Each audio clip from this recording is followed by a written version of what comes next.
and welcome to Media-eval, a medieval pop culture podcast, where we talk about how medieval and medieval-inspired movies, TV, and books depict the medieval world. What did they get right? What did they get wrong? And what do they tell us about how modern people see the medieval past? I'm Sarah ifft, a medieval historian, and today I'll be talking about Netflix Spanish-language miniseries Cathedral of the Sea with a fellow historian of medieval Barcelona, Marie Kelleher. Welcome, Marie. Thanks so much for being here. Hello. Thank you for having me. This is great. I've been looking forward to this with anticipation and just a teeny bit of dread. So. This is your first time podcasting, right? This is a long-time listener, first-time podder, All right. I guess. So there you go. Got to be a first time for everybody. Exactly. Why don't you tell the listeners a little bit about yourself and about why you wanted to cover this particular piece of media? I am a professor of medieval history at California State University, Long Beach. And I am, although I teach the whole realm of the Middle Ages, as most of us who teach in medieval history do, my particular areas of specialty in my research are gender, law, and the history of medieval Iberia, specifically the Crown of Aragon, which is kind of that northeastern corner of what's now Spain, and includes the city of Barcelona. I'm currently at work on a book on early 14th century Barcelona, hopefully finished at the end of this year. And so when I saw this was out, I thought it was really interesting because it's based on a wildly popular historical novel called Catedral del Mar, or the Cathedral of the Sea, about this really large basilica church that's in Barcelona still to this day. It's very big and impressive and it has a whole story to it. And gorgeous. It is gorgeous too. And I love reading historical fiction, and I picked the book up because I like reading in a target language when I'm in a country to kind of give me the rhythm of the language. And I had a strong reaction to this book. I tried reading it twice. The first time I got 50 pages in. The second time I got about halfway through it.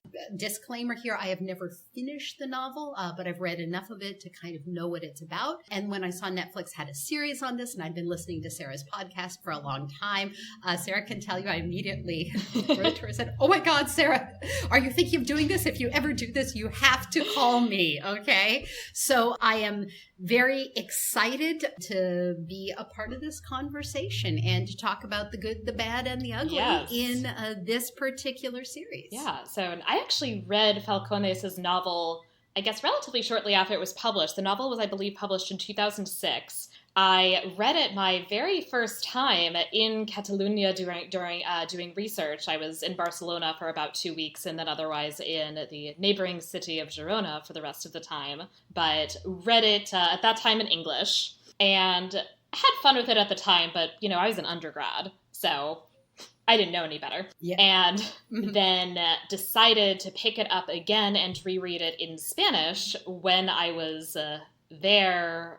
I guess at some point when I was there doing research in or maybe even after graduate school, and did not get past the beginning. And we'll talk in a moment about what about that beginning might have made it so difficult to move past. Oh, yes. Oh, absolutely. Yes. That was where I stopped. I think you and I stopped in the same place. The second time I made it a little farther, but after a while I just kind of went, can't. The other thing I wanted to say about this book, too, is that it is a runaway bestseller in Spain and in Europe. I don't know how many languages it's been translated into, but it's a lot. If you go to Barcelona, you can get sort of like Cathedral of the Sea tours of the city. Even though most of this series is not actually shot in Barcelona, they do have some location shots, but it's shot in various locations throughout Iberia. And so you can get these little kind of tours, and occasionally I'll pass by one and listen to what the tour guide is saying, and I just like have to restrain myself from like running up to them and saying, "No, stop it, no, bad, very bad, stop it, give me that microphone." I know not everybody wants a learned lecture. And I just want to say, too, one of the reasons I'm excited to do this podcast in general and that I picked up the book is that I think that historical media, whether it's a novel, whether it's a film, whether it's good, whether it's bad, I think it serves a really important purpose in that it draws people in. It gets people excited about the period. It allows them to visualize what's going on, even if that first visualization is, just rife with inaccuracies. It really gets people excited. Mm-hmm. I mean, most of my students come to me through movies, through videos, sometimes through novels, through gaming. And I actually build my medieval survey around these popular assumptions that everyone comes to the Middle Ages with.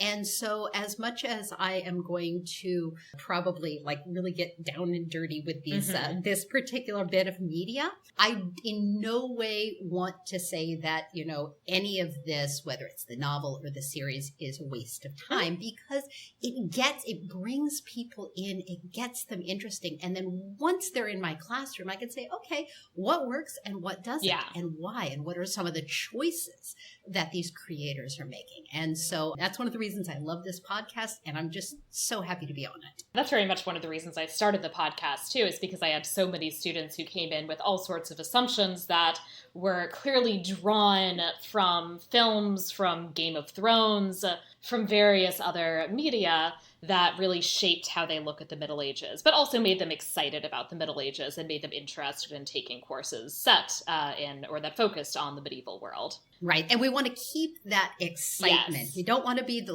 person at the party who's like, well, actually, that just sucks all the fun out of it. And so I hope we're going to have some fun today. Yes. Even as we're kind of dissecting it historically. Yes. And I'll just mention before we move forward, so Cathedral of the Sea was released in 2018. It is in Spanish, but with English subtitles, and stars Aitor Luna as Arnau Estanyol, Pablo Darqui as Juan, Andrea Duro as Alevis, Silvia Abascal as Eleanor, Michelle Jenner as Mar, Josep Maria Pou as Sahat, Natalie Poza as Francesca, and Ramon Madaula as Hastai Crescas. Just to mention some of the central figures, I do not know any of these people from anywhere personally. I don't watch a ton of Spanish language film or television. Same here. And it has, that's just like a small list of this massive cast of named characters that we meet over the course of these 8 hours of television. Right. Several of whom also have younger selves, too, who I haven't even included. So, yes. Yes, exactly. The first proper section is the enumeratio, which, given the length of this show, so this is 8 hours, it's 8 one-hour episodes of television, and it is dense. So given that, I have attempted to just create a bit of a plot summary, so I'm going to do a little reading, and then we'll take some pauses, and we'll get into some of the details and what really jumped out to us and how we felt about it. Cathedral of the Sea opens with the ill-fated marriage of Bernat Estanyol and Francesca Esteva, as immediately after their wedding, Francesca is raped by their lord, claiming his right of the first night, and Bernat is then forced to rape her himself. Content warning, everybody. Content warning for everything. Mm-hmm. Bernat rescues his infant son, albeit not his wife, from the vengeful lord and flees to Barcelona, where he stays with his sister Guillamona and her husband Grau Puig, who have established a successful business in the city. However, because he killed a man during his escape, Bernat is now beholden to the Puig family, even as relations become increasingly hostile when their daughter Margarida lies and blames Arnau for a escapade that ended in the death of her brother. So there already was just a lot. I had trouble moving on after the first episode with the multiple rapes of this one woman in quick succession. Yeah, and there's, there's several rape scenes throughout this series.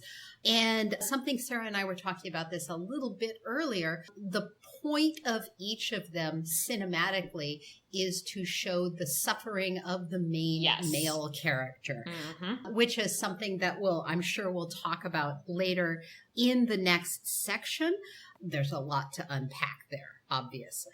What I found especially striking and somewhat horrifying is that I think Francesca says about 2 sentences before she's raped and not a lot after. No, absolutely not. And there's this bit where, Bernat is, forced to rape her. And he's like, oh, I'm sorry. And we're really focused on his suffering, or that the filmmaker wants us to do it. Apparently, he's not sorry enough not to perform, which I was like, okay, yeah, I just don't, no. And we'll get into the whole rite of the first night later. Yes. I know this is one of the major points that we're going to go on to, but spoiler alert, maybe it's not a thing. And we'll get into how and why it's not a thing, and how and why it keeps showing up. Right, because that's something I've had to deal with on this podcast multiple times, which is one of the things that is most frustrating to me, particularly as a historian of women and gender, that I have to deal with this all the time. And I will note also before we move on that there is also another episode of brutality against a woman that in this event where the youngest child of the Puig family dies and Arnau is blamed, the other person who gets blamed is their Muslim slave Habiba, who is then whipped to death, which we see in graphic detail. She's whipped to death naked. Yes, of course she is. That's a choice right there. That's a choice right there. I just want to say one more thing about the escape to Barcelona. There's a scene that I just found completely hilarious. So Bernat's got his little baby Arnau with him, and he's in the bustling marketplace. And Barcelona at this time is a huge city by medieval standards. It's got about 30,000 people living in it. So it's a good sized city. It's a good place to go get lost. Mm-hmm. And then there's a bit where he's in the marketplace, and the vengeful lord's henchmen are in the city, and they're peeking at every baby, right? I'm like, what is with the baby inspectors? That's going to take a long time in a city Massacre of in the 30,000. Innocents-esque.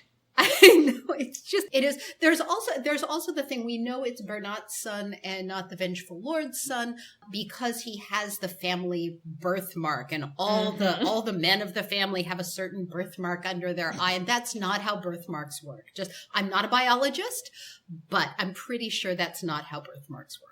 It really reminds me of, I don't know if you ever read Edward Rutherford's novel London, but it's this multi-generational saga. And the way he has you keep track of particular families is that for 1,000 years, they have the exact same odd physical traits and also personalities. And this sort of reminded me of that. I had not read that one. I read his first novel, Sarum, and he did exactly the same thing in that one. They have exactly the same personality traits. They look the same. Yeah, it's helpful in a 1,000-year novel, but not how birthmarks work.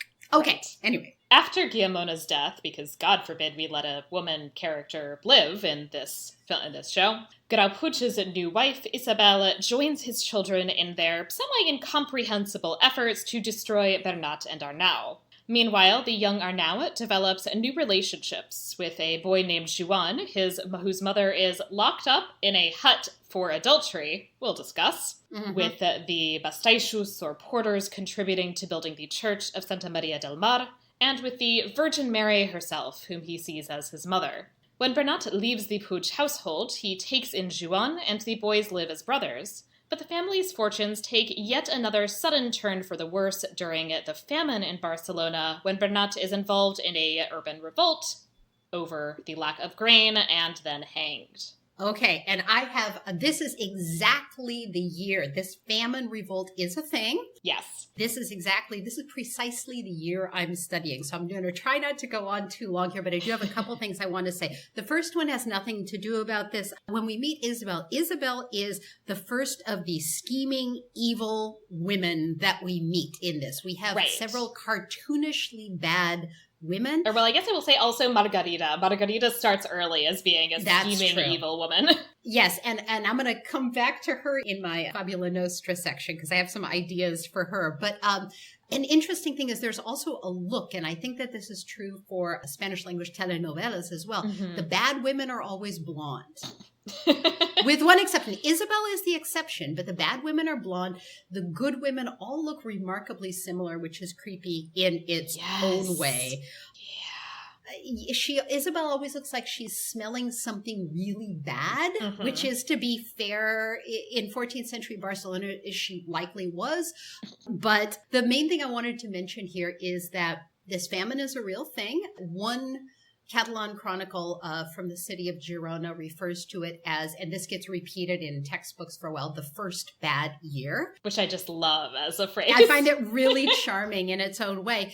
It was not the first bad year. There's a scene in here where Isabel and Grau Puig, they're all sitting around the table and they're talking about this famine that's striking the countryside. And they're saying, and he's like, oh, Barcelona has never, or she says, Barcelona has never gone without bread. And like, yes, it has. Right. In fact, in very recent memory, it has. This was a particularly bad example. We have lots of documentary record that shows like incredible price spikes, and they're, the Barcelona sending ships out and engaging with piracy against their allies to steal their grain. Yeah. And there is a riot that takes place in the grain market. It doesn't go down quite the way it does in the film, but, close enough. There are also conspiracy theories surrounding that are going on. Like there's, and you see kind of a glimmer of this here, that, there is this preacher who's going out and saying that, oh, it's just the counselors and they've got all the grain. They're just hiding it from you to make profits. For once, we have a conspiracy theory that doesn't blame the Jews. So that's refreshing. Always nice. Exactly.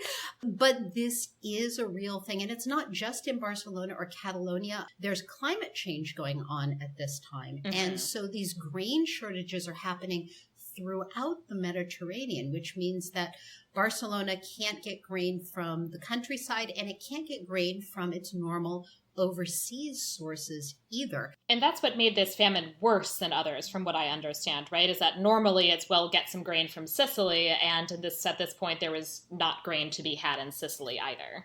Right, exactly. And you've got ships from cities all over the Mediterranean trying to do the same thing, competing for grain, stealing each other's grain, hijacking each other's shiploads full of grain. And in the meantime, people are literally starving in the city of Barcelona. The chronicles say that 10% of the population died. 10% is a suspiciously round number, Right. so we want to take that with a grain of salt.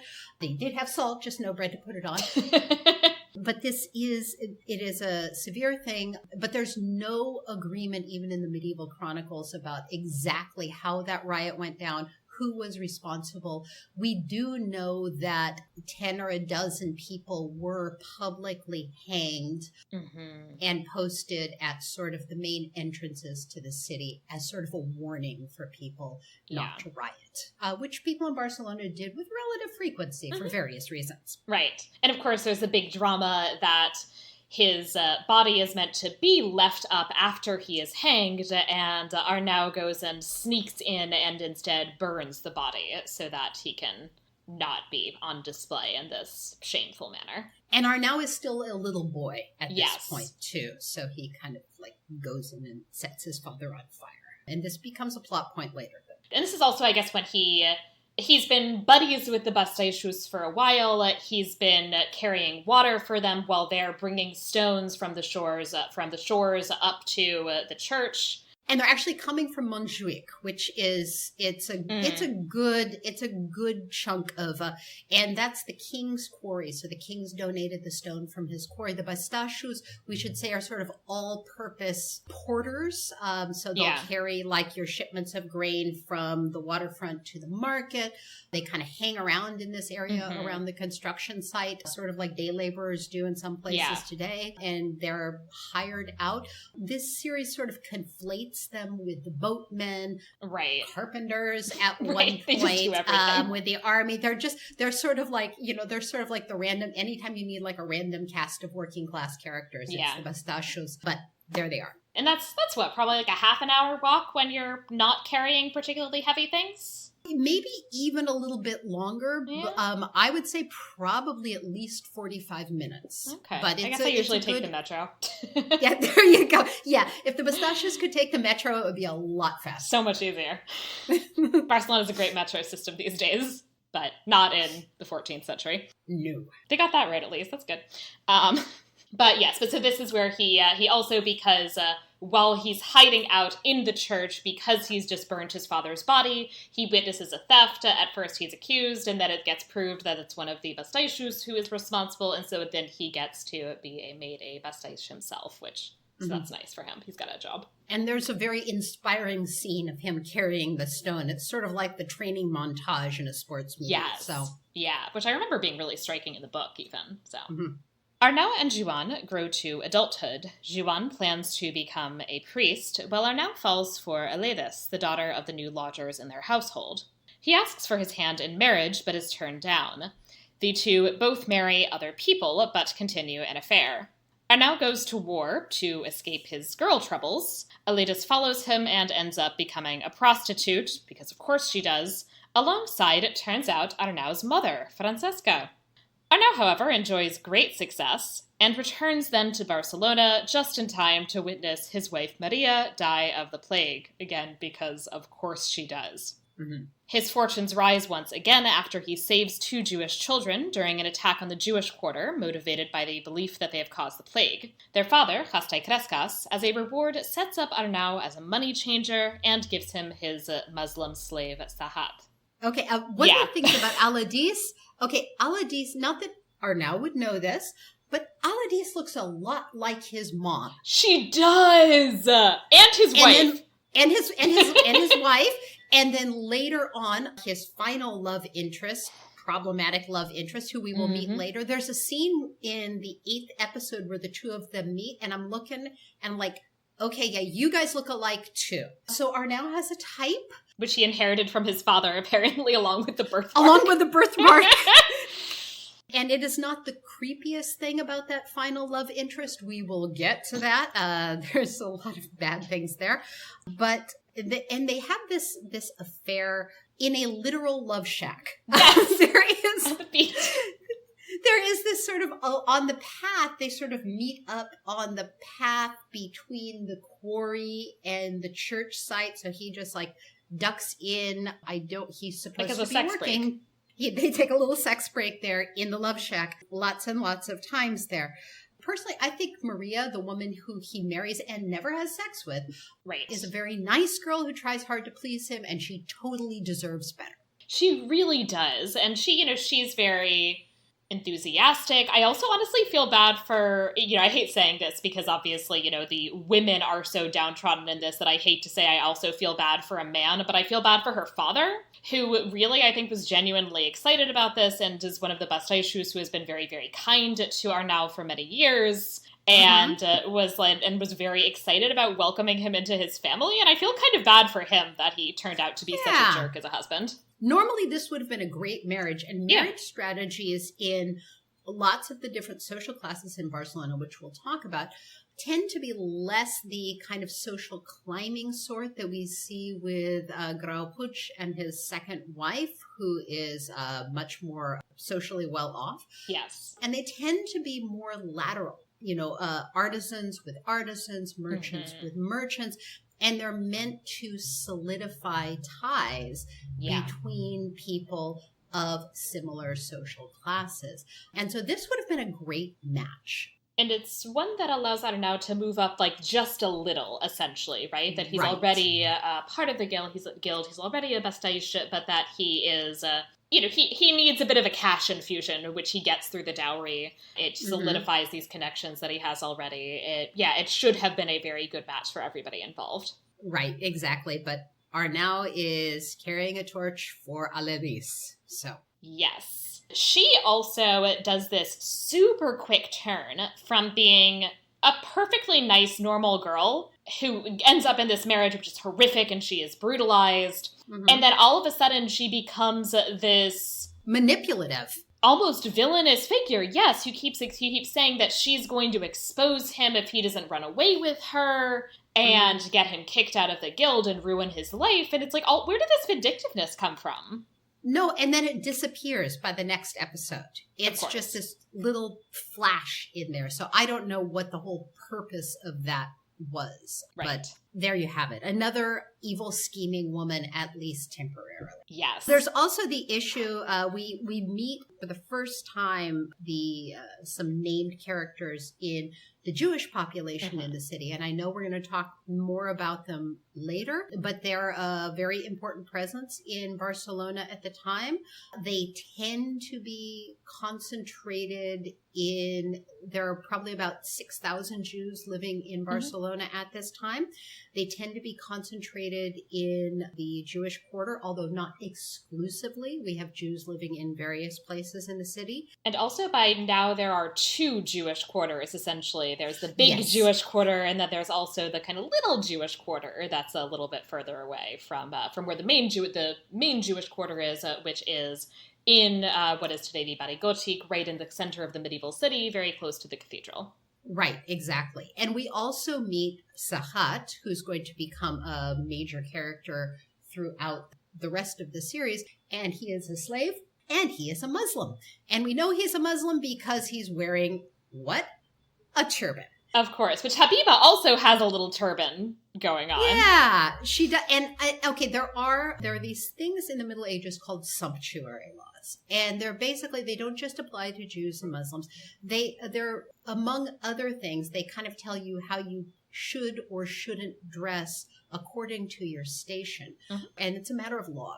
And for Jews and Muslims especially, they were a way of keeping them from passing in some ways. So you see several times you'll see Jews outside of the quarter in this wearing like a big sort of yellow badge, a circle, big circle on their outer garment, which was definitely a part of Barcelona law.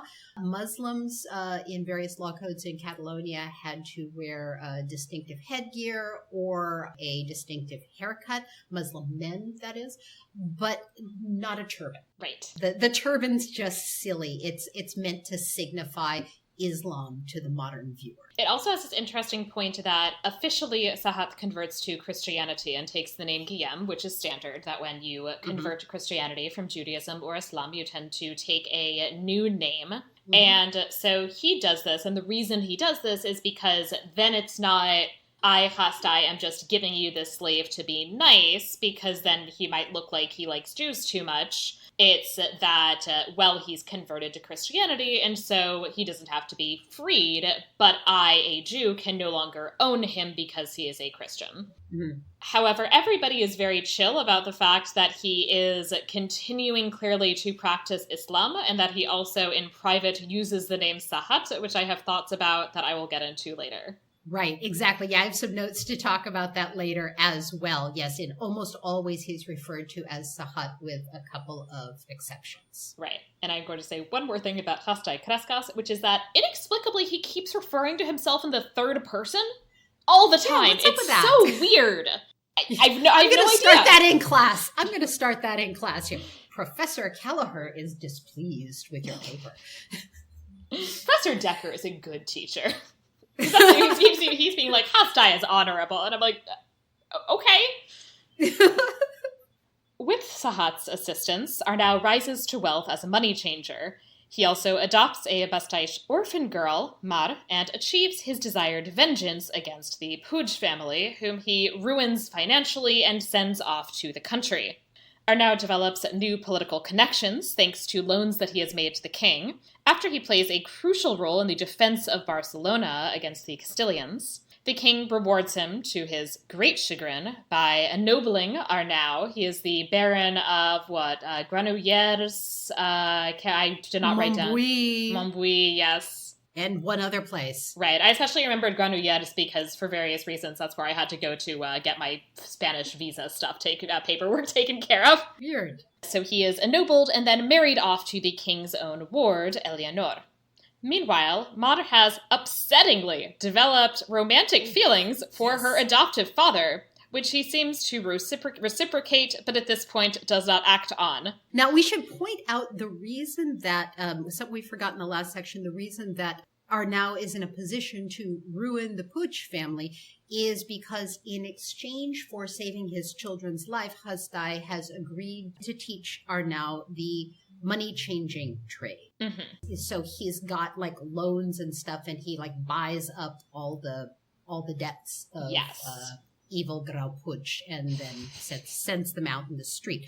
The king is also, this is not the first time we meet the king. We meet him briefly in an earlier scene. And I just want to say just really quickly about the casting choice they made here.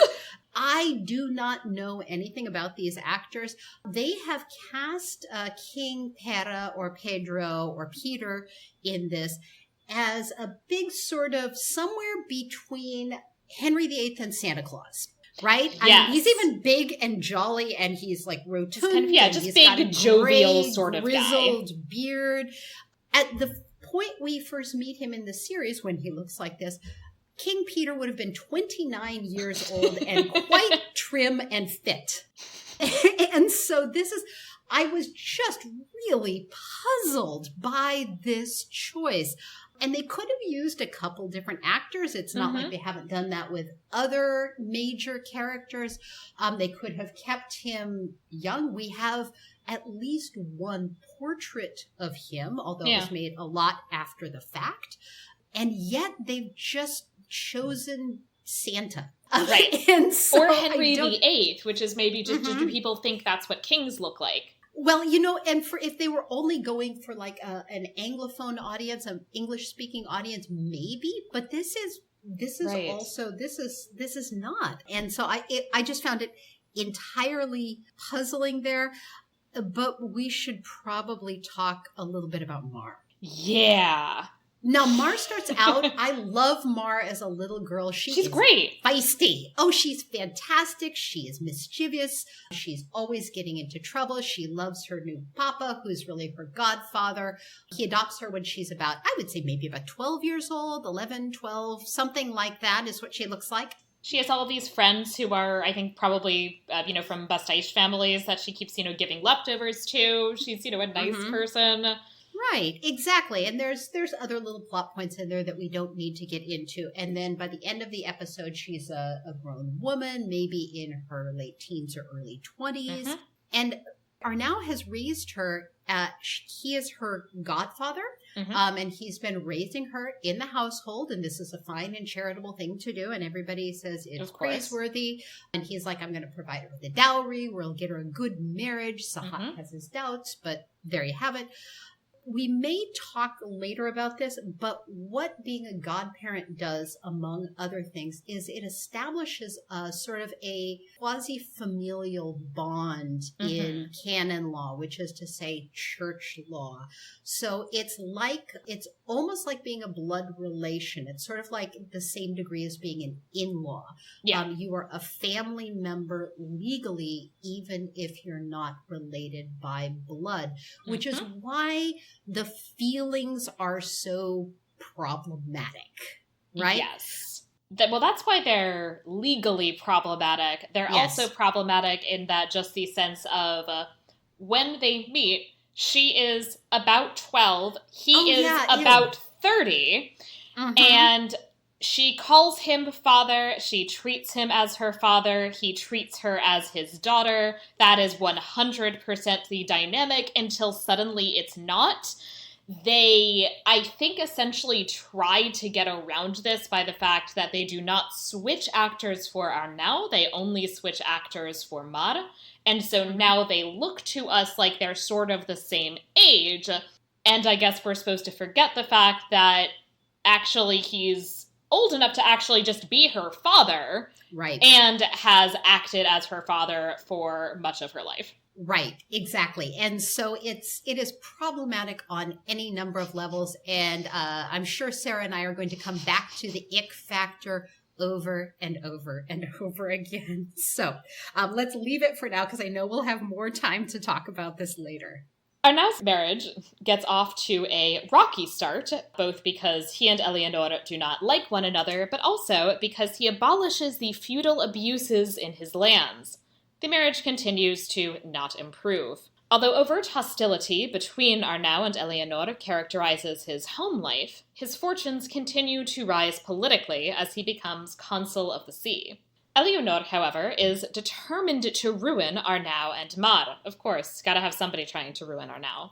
In alliance with Juan, who allegedly believes that he is saving his brother's soul, she hires a knight to kidnap and rape Mar.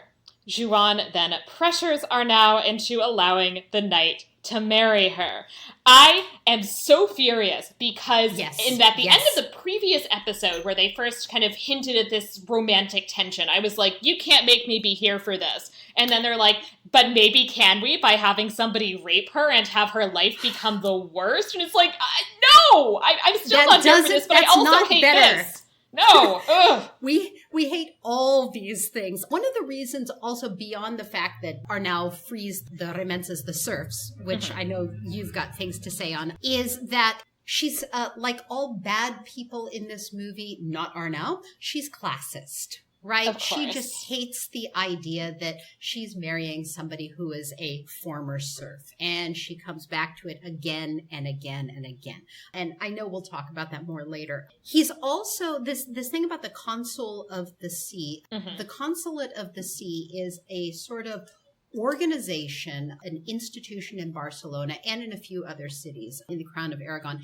And it's an organization that's meant to regulate commerce, maritime commerce, and the people who participate in it. And so the person who's sort of elected by its members to head it, the Consul of the Sea, has a lot of authority over this group of people, which is a lot of people. And it is tied to Barcelona's economic prosperity. So by extension, the Consul of the Sea has got a lot of power, even though it's not governmental power. And we see that he's able to kind of, Arnau is able to sort of throw his weight around in a couple of key moments here. And so I think that is important. And I know that we'll talk more about like this so-called law that allows the marriage. I know we'll talk about that later. So I'll put a pin in that and kind of zip my lip on that for now. Yeah, I will say I think they do a very poor job of justifying why Arnau would actually agree to this. And again, we get a lot of close-up shots in here of the men feeling bad. Of course. Right? Of course. About, Arnau is feeling bad and Juan is, his brother is feeling bad. Everybody's very sad. And so it's all about, how traumatized the men are. I mean, it's partially about how traumatized Mar is, of course, too. A little. You get this sense of betrayal. And I will say, and I'll say this later, I think the actors do a really good job with the material they're given. They turn in some very good performances. Even like the cartoonishly bad ones, I don't think that that's a problem of acting. I think it's a problem of writing. Yes. The other thing that I will note is that there's this really interesting dynamic in this show. So going back all the way to the beginning, when people are poor, they're very dirty. Bernat and Arnau is very dirty. Even at his wedding, Bernat looks dirty. He's tilling the fields with his bare hands, which is a whole thing. Weird. They wouldn't have done that. And later, it's interesting because the other person who is physically filthy is this knight, Philippe de Pons, that he is just physically dirty in this weird way. Yeah, you just want to say, comb your beard, guy. Comb your beard.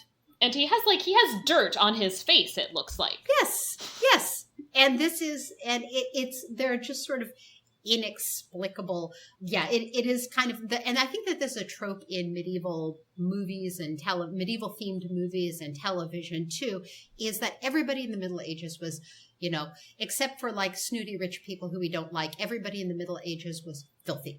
Yes. All the time, which not true. They're not showering once a day like people in 21st century America are, but they're also not like wallowing in their own filth all the time.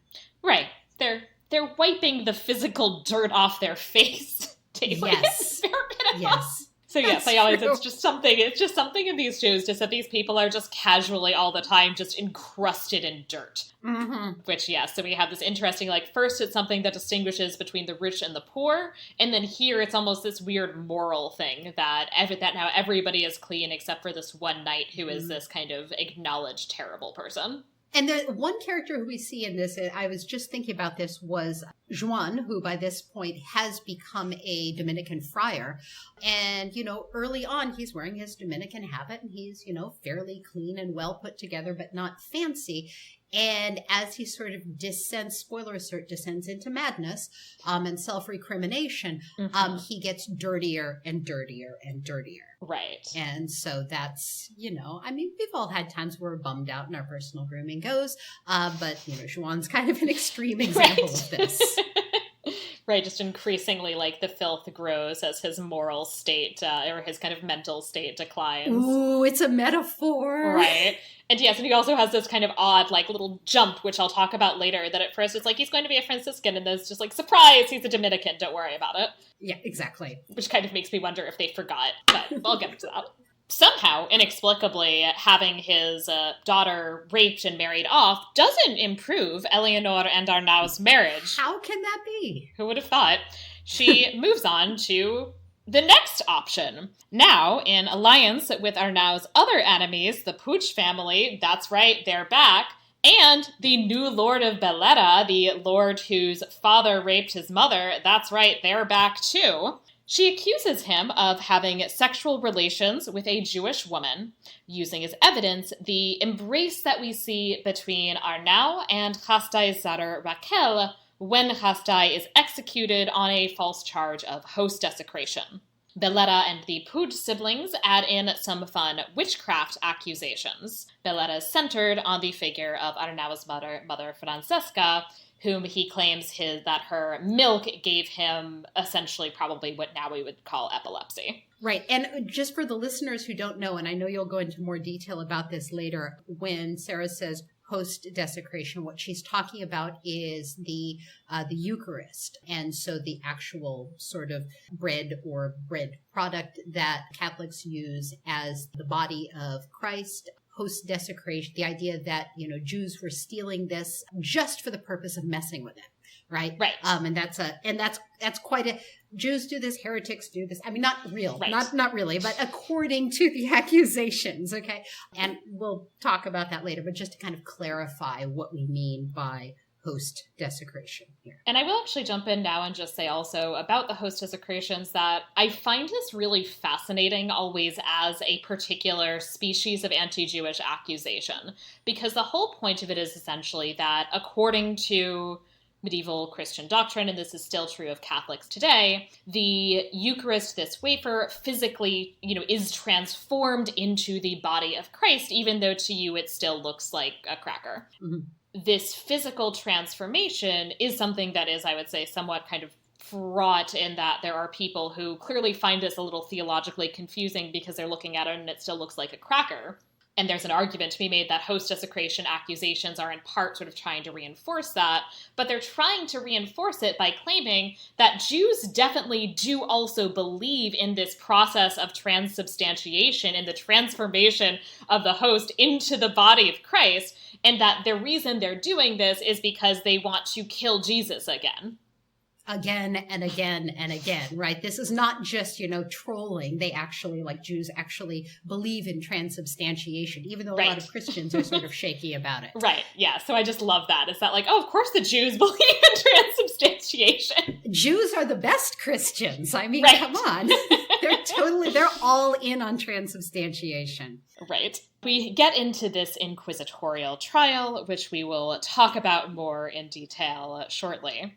A tormented and increasingly dirty Juan now goes to confess to Mar about what really happened with her marriage. And Mar is pissed. Which, fair! Yes, exactly. Meanwhile, Chastai's children, Raquel and Joseph, write to Sahat, who left Barcelona after Mar's rape, because, to be fair, he just couldn't handle dealing with this whole situation anymore, and good for him. Mm-hmm. Juan recognizes Alevis when she goes to see Francesca because they're prostitute buddies now, and she now joins the others in their efforts to help Arnaud. As Arnaud undergoes trial before the Inquisitor Nicolau Aymeric, who is determined to convict him, his allies marshal support at the court of Prince Juan and among the citizens of Barcelona. They triumphantly recover him by threat of an armed insurrection against the Inquisition itself. Juan, however, does not join in the rejoicing, but instead burns himself and Eleanor alive. And I do just have to say, it goes back and forth between Arnau and Mar embracing, and Juan and Eleanor embracing but with fire. Yes, they intercut this whole thing back and forth a lot. There, and I just want to also point out too, this whole bit where, Juan is in there and he's obviously like gone off the crazy train and he's setting things on fire and he's on fire, and Eleanor is just not getting out. Right? She's not even attempting. There. I mean, okay, there is such a thing, and this is totally a thing called tonic immobility, where when you're freaked out, you freeze up. But when the whole room is on fire, that's when you run. But she just sort of stands there with her, mouth agape. I'm like, okay, come on, lady. The room is on fire. It's time to go. Anyway, that aside there. And I think there's some implication that she maybe is almost kind of losing it as well, because during the trial and then during the subsequent moments where you can kind of hear everybody getting riled up in the streets of Barcelona on Arnau's behalf, she basically just kind of locks herself into the house. She's sitting in like with all of the windows closed, like in darkness, except for a few tastefully placed candles around the room that will eventually bring about her death. Exactly. Arguably, it would have made sense a while ago for her to say, I've got a castle that's outside Barcelona. I'm going to go there.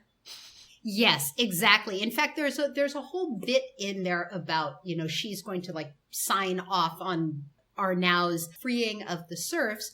In exchange, she gets this, fabulous palace in the Moncada Street, which is the fanciest street in Barcelona at the time. But she's like, well, what am I going? If you go back to Barcelona, I can't just stay here. What would I do in this castle by myself? I'm like, lady, you would rule the territory. Yes, like Baroness. Why didn't she want to do that? That was totally a thing in the Middle Ages, but apparently not in this movie. And very much in line with the kind of thing she seems like she would like to do. So it's absolutely. She gets rid of her husband and she gets the castle. Excellent. And she could like just go like insert the serfs again or something like that. I don't know. Arnau and Mar marry. Ew. And some years later, along with their son, who of course comes with the Estoniol birthmark. Of course. Because that's how birthmarks work. Yes. Finally witness the completion of the Church of Santa Maria del Mar. Yay. And everybody's happy. And everyone lives happily ever after, except for the people who are dead. And except for the people who are watching the show. And the people who watch the show. But the church is pretty. The church is very pretty. I highly recommend going to the church, everybody. Exactly. So at this point, I'm going to essentially, just because there's so much happening here, I want to do a little bit of a combined Vera et Falso, Historia et Veritas segment, where we are going to take a couple of running themes over the course of the show and get into them in a bit more detail. We'll definitely not be covering everything. There's a lot of little details, right and wrong, that we'll miss, but that'll be, I think, a little easier to process and make sense of for everybody. But you wanted to start with a couple of things that you were excited that they actually got right. That they got right. Yeah, there are a couple of things that I thought, and I mean, I already said, I think that the visual is generally very good. The acting, I think, was quite good, even if, the characters did a great job with the material they were given. But as far as sort of the things that are historically right here, first of all, the look of the city, even though it's not really shot in Barcelona most of the time. They do have a couple of good location shots at the church, in the forecourt of the King's Palace. There's a couple of little street scenes that are obviously shot behind the cathedral. But one of the things, like one of the first things that I really thought was, that I really appreciated when we see the city, the first time we see the city is when Bernat in the first episode has little Arnau in his arms and he comes over at the top of the mountain range that surrounds, low mountain range that surrounds Barcelona, and we see him kind of looking down at the footprint of the city. And I would say they got this about like at least 85% right. There's definitely, we see you see a very densely populated urban core surrounded by farmland, and then sort of some, ships kind of going back and forth. They also make a big deal at several points in this about the fact that even though Barcelona is the most important shipping hub in Catalonia, it does not have a proper port, nor will it for the entirety of the 14th century. And the merchants are always complaining about this and trying to get the king to fund a proper port. So they do a great job. I like the fact that the first view that we get within the city is in a market. Yeah. And it's this very kind of bustling market. Now, it's a little bit wrong here because at this point, the markets for things like fish and vegetables and bread and all these other things would have been separate in various different parts of the city. Cinematically, though, it makes sense to kind of throw them all together. So you kind of show like lots of people milling around and getting things. And it's a really good establishing shot for kind of the bustle of a very populous city here. Likewise, one of the very last shots of the movie, towards the end of where we see the church being built, you get a shot, sort of an aerial shot of the Santa Maria del Mar and the very crowded area around it. And you know what they get right? They get the medieval shoreline right? Because if you go to Barcelona now and you're standing at that church, you've got an entire neighborhood called the Barceloneta that was built, I think, in the 19th century, maybe the 18th. I mean, it was partly silted up, but partly constructed. That didn't exist at all. The shoreline would have been pretty much right there at where the church was. Yeah. And they got that right. So obviously someone is doing their research there. Finally, there are a lot of little details about how the city works administratively, despite the near absence of the Council of 100, which is its ruling body. That also shows someone did their research. These little details often in this come in the form of exposition dumps. Right. And that's the way it is in the novel too, which is what irritated me enough to stop the second time. The one area where this obsession with details comes in really problematically is when they try to talk about law. Yes. And this is a very, very much a recurrent theme throughout. If you could, take a few words that appear the most often and are the tagline of the show, it would be, "Es la ley." It's the law, which they say all the time. This phrase gets repeated so often, it has to be a deliberate choice. It's like the filmmakers, or maybe the author, were going out of their way to say, look, it's not that medieval people, except Bernat and Arnau, were backward and ignorant. The whole system was backward and ignorant. Right. And so it's sort of doubling down on that cliche, and then it allows sort of Arnau to stand out. Is like, even when he has to enforce the law, he's like, the law is wrong. Right. Yeah, but a lot of times the problems with the way they depict medieval law are not so much that, with one big exception, it's not so much that they're reading the law wrong, because there's lots of different laws here, but they're taking it out of context, and they're pulling random isolated laws from sources that wouldn't necessarily apply here. And especially from this 12th century legal source called the Usages of Barcelona, which is mainly drawn from a much, much, much older law code from, I think, the 7th century. Yeah. Plus, they throw in a few extra things about relationships between lords and vassals. And that would not have been kind of the primary law that affected most of Barcelona's population on a day-to-day basis. So they'll just sort of like say, ooh, that's a law that makes medieval people look weird and barbaric. Let's use that one. Right, and they're very much ignoring the immense volume of urban ordinances passed by the non-existent Conseil de Sambre. So, I guess that makes sense. Right, exactly. And there are, there's urban ordinances, there's church law, which we get a little bit of in the Inquisition trial in the last couple of episodes. But this church law especially would have prevented this really problematic relationship between so we ignore Arnau and Mar, because it's totally illegal to marry not only your godchildren or godparents, but anybody who's related to them within like 4 degrees of relation.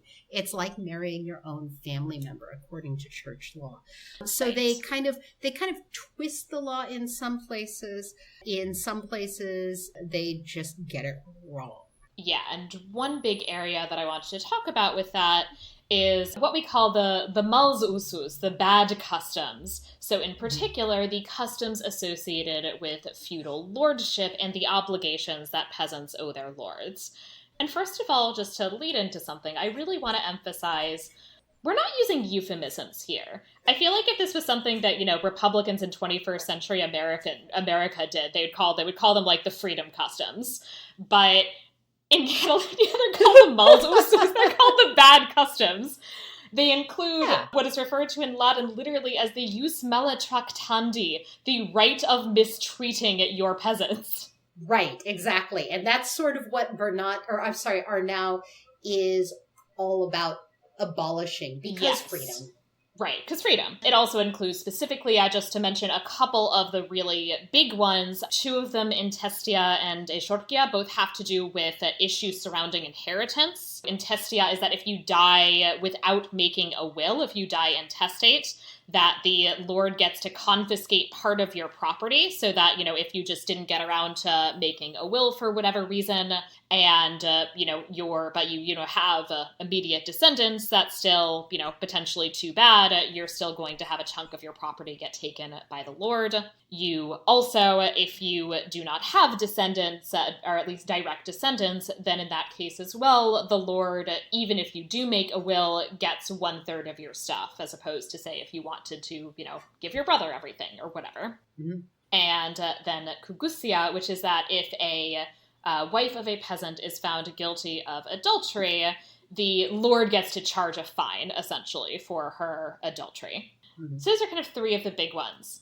You'll notice what they do not include. Yeah, what they do not include is the so-called right of the first night, the lord's right to have sex with the peasant's wife on the night of their wedding. This does not appear in any of the actual many sources that talk about these feudal customs.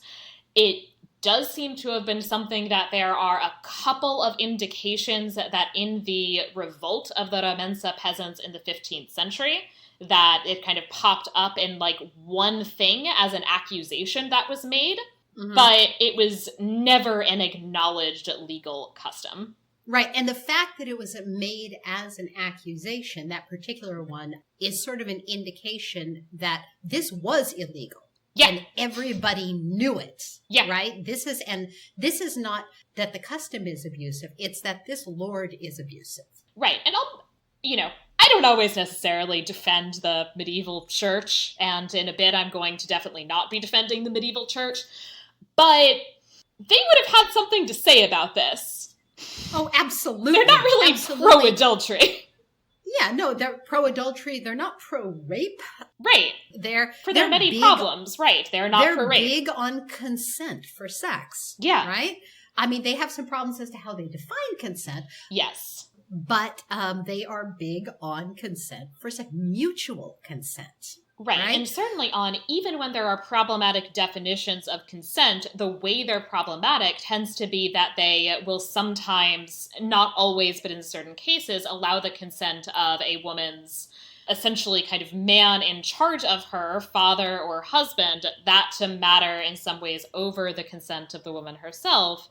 In this particular case, he's clearly not consenting either. Right, exactly. There's just problems with consent are throughout this whole series. Yes. And they get that wrong. And this is one of the things, I mean, before we dive into the women and gender point, is that a lot of the times their use of law here, the author's use and then later the filmmaker's use of medieval law here, gets things a little bit wrong, a little bit decontextualized, but the places where it goes totally off the rails are, as far as I can tell, invariably about law that results in the physical or sexual mistreatment of women. Yes, that again and again that's presented, and that is one of the things that I find so frustrating, is that this combination of laws that are real and then laws that are myths or invented or really kind of weird interpretations of things, that they just get all blended together. Is that there's a kind of like, let's list the bad feudal customs and include the jus primae noctis. Let's like use the same like as la ley when talking about other kind of weird choices. So let's get into this. Let's get into the questions of women and gender.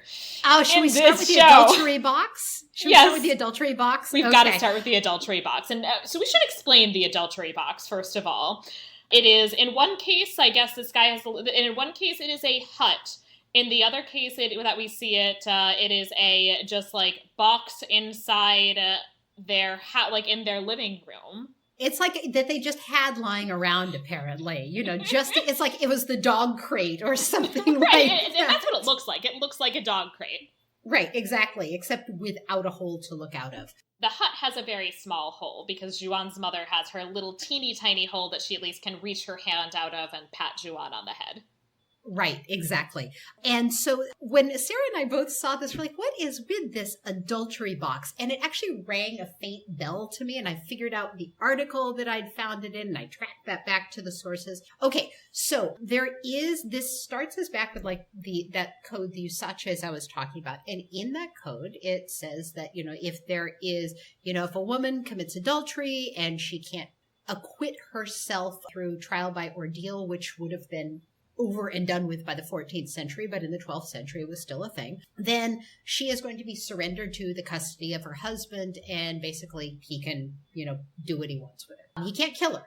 He can't kill her, but he can, she's basically, the law says she's surrendered to she and her goods are surrendered to the custody of her husband. So she forfeits her dowry and all of this. In 1330, there is count 'em one, legal opinion issued by the King of the Crown of Aragon at that time, basically qualifying what a particular husband in a particular case that's being litigated can do. And it outlines and it says, okay, the space you imprison her in has to be at least this large, and you have to make sure she's got this much food, and you can't, through maltreatment or neglect, allow her to die or be injured or maimed or anything like that. So it's, conditions of her imprisonment. So there is actually one instance in law where there is, what looks like sort of a in-home confinement. Right. And you have to put like straw down that she can sleep in. There's literally, it's like you have to dig a hole for her latrine. There's just all sorts of little details in there, which is really fascinating. But it is a single case, and the king's pronouncements on this do have the force of law. So you could imagine maybe somebody later drawing on this. Chronologically, in the series, we see the adultery box in the series about 20 years before this ruling was issued. Right. But it's also, like I said, the usaces are not necessarily going to be the main law that people are going to have recourse for. There are a lot of things in adultery law that would have been much more common. For example, a husband can legally separate from his wife, basically throw her out in the street, but keep her dowry. Right. Keep custody of any children they might have. And so this effectively renders her, if her parents won't take her back in, renders her homeless and impoverished, which is a pretty severe punishment there. And there are, other sorts of punishments or consequences of adultery, which we should say in secular law, not church law, is a crime that women commit. It's not a crime that men commit. By definition, it's it is very gendered. I don't want anybody to come away from this thinking, oh, well, those two, they're always trying to say that, men and women were totally equal. They're not. They're absolutely not. There is sexism woven into the fabric of medieval law, and the reasons for that are manifold. But the adultery box packs a visual punch, and it's not chosen by the filmmakers, I don't think, because it was typical, or chosen by the author because it's typical, because this was in the book. It's chosen to make a point about medieval brutality towards women in particular, right? Yeah. Which is, while it isn't super duper to be a woman in the Middle Ages, it's also not all beatings and adultery boxes. Right, and it's not constant rape the way it is presented God, as no. well as being in this film. That there are 4 different women who are raped. That does not mean 4 rapes. I meant 4 women who are raped.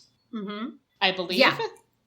Yes. Yeah, it is pretty bad, and sometimes repeatedly. There's also this, speaking of which, there is the rape and subsequent marriage of Mar, which is another, this is where they just plain get the law wrong. And here they're going back to the usages, this law code from the 12th century I was talking about. And helpfully, the dialogue actually cites the specific custom in there. So I was able to go right to it. And if you look at the film, it says that, either the woman or her guardian has to consent to the marriage. The law says if the woman and her guardians consent to the marriage. Right. They and not or. That out. Exactly. And that and is really, really important because Mar's not consenting to this. Oh, no. She is very overtly, verbally not consenting. And yet, seemingly nobody in this scene, not Arnau, not Mar, not Juan, who's a Dominican, not anybody seems to know this. So this was a deliberate choice. You can't miss that and. It's a very short law. It's not difficult. And it very much seems like a choice that's very much designed to, again, even the fact that this law exists, it's not great. It's not a great law. And obviously, even if a woman did consent, she would very possibly be doing so verbally, but under a variety of social and familial pressures, etc. So nobody is saying that this is good, but it's not as awful as it's depicted here. Mm-hmm. That could be our motto for this whole podcast. The Middle Ages, not quite as awful. Right. My students sometimes ask me, they're like, wouldn't you love to live in the Middle Ages? Like, nope. There's all sorts of reasons. I like antibiotics. I like vaccines, but gender is also one of those reasons. And yet these filmic depictions of gender always have to go way over the top with how brutal it was. And we could, if we had a whole nother hour or 2 or 3 of podcasts, talk about the ways in which women's situation was actually in many ways really good. And also I would say, there are specific ways there are specific ways also that I find fascinating, especially as a historian of women's economic lives, that there are specific ways in which there are things that women can do in specifically Catalonia in the 14th century that they can't do in America in the 1950s. Yes. And it's not a straight line of things getting better. Take out their own loans. Take out their own loans, own property. Yeah, exactly. So there also, I will note, there's an immense amount of just casual men physically and sexually abusing their wives, which certainly is something that canon law allows that as justification for women to take their dowry and separate from their husbands. They can't remarry, but they can live apart. Right. They can do that. It has to reach a certain level. Yes. A husband could chastise his wife, but there's some very specific things. He can't leave her dead, maimed, or blind. But then there's this sort of very flexible category of cruelty. And if a woman can prove that her husband is cruel, and this is often a matter of community opinion, then she could sue for separation and take her dowry and set up a separate household. She might even be able to get custody of any children they have. You cannot also, there's also the issue of marital rape, which if a woman, for men and women, this is one of the areas of canon law that maybe has a different definition of consent that we do. Once that you consent to sex with your spouse the first time, that becomes a perpetual consent. Right. Yeah. And that applies to, in canon law and church law, for both men and women.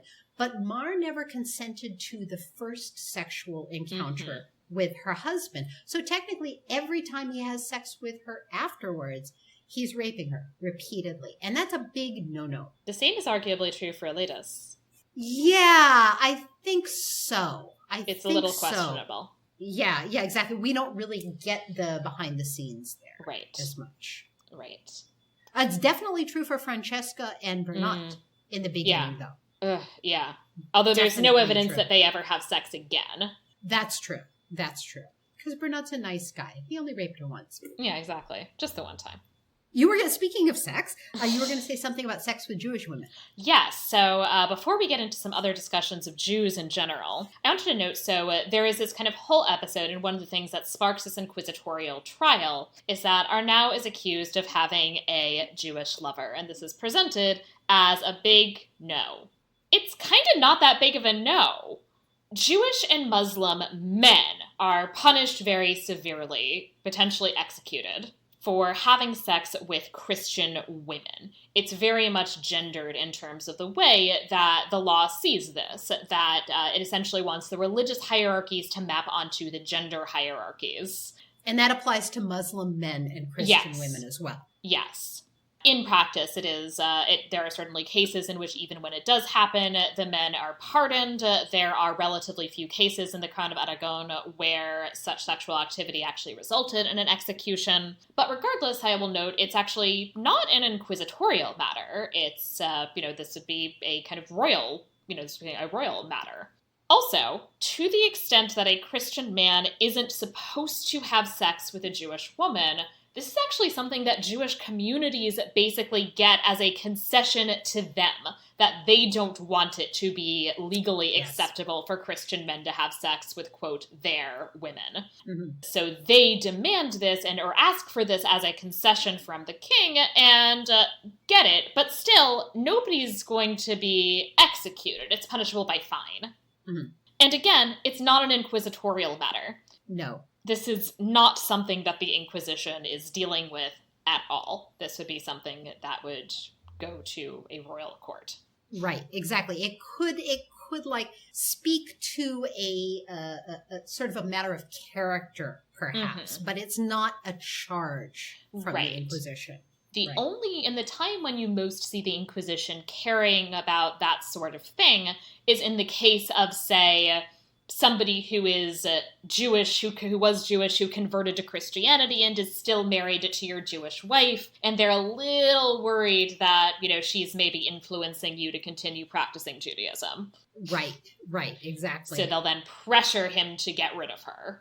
Right, or conversely pressure for her to convert. Right, as well. One way or the other, right. Mm-hmm. But that this idea that is going to be this serious charge that's going to bring you out before the Inquisition, that you're having sex with a Jewish woman is nothing. One of the things that just occurred to me as you were talking about it, the Jews and Muslims in this are basically sexless. Yes. That is true. We know Hasdai must have had sex at some point because he has 2 children. Twice. Yes. But we actually never see his wife. His daughter, Rachel, is the only Jewish woman who's actually a character. Mm-hmm. And, the 2 Muslim characters as well. The 3, because we've got Habiba, Dawaha, and Sahat. Right. Yeah, so they never have, as far as we know, they never have sex. They never have any relationships other than with Arnau. Right. And nobody has any relationships except with Arnau, but... Pretty much. So let's now get into the Jewish community as depicted in this show. I will say credit where credit is due. I have a lot of thoughts about the exclusion of Jews from a lot of narratives where the presence of Jews would actually make sense and add a lot to the story and perhaps save you from, making big errors like saying that the result of the Black Death was witch persecution, things like that. So I appreciate that. I will give this show credit. But I do find it frustrating that in the vast majority of cases in which Jews appear, it's only in these moments of really dramatic persecution and ignores the everyday reality that within limits, Jews are fairly integrated into the social and economic life of the city. They live in the center of the city. They're not actually required even to live in the Jewish quarter. Most do live in the Jewish quarter, but not all do. They're allowed to live outside. They're allowed to and certainly do own property outside the Jewish quarter. And they are constantly involved in various kinds of social and economic interactions with Christians, which are presented as sort of taboo. And this is, I think this is the filmmakers here are definitely using this to play up Arnaud's relationship as exceptional and a sign that he is enlightened as opposed to everybody around him. Basically. And in particular, our villainess Eleonora is presented as being very hostile to the Jews. And we see this in his Inquisition trial as well, where he is being very ecumenical. Yes. And this is presented as shocking to everyone. Yes. That a Christian could think that Jews are people. Jews are people too. Exactly. They're just like us. And just like us is maybe a little like, I'm not sure it's heretical per se, but it's a little like, it's kind of questionable. But, you know, saying Jews are people and doing business with Jews, those are presented as being kind of taboo and strange when they're really not. The Jewish community is also depicted as exclusively comprising doctors, moneylenders, and people involved in the slave trade, which is a whole weird Jewish stereotype. And Jews were involved in the slave trade, but there are like weird narratives about Jews being like the train drivers of the slave trade. Yeah, no, not at all. Not even close. Excluding the fact that, you know, it is the case that money lending tends to be disproportionately represented in the documents that we have, just because it's the kind of thing that requires notarial registration. You have to get a contract that has to be registered with the Christian notary when you as a Jew make a loan to a Christian.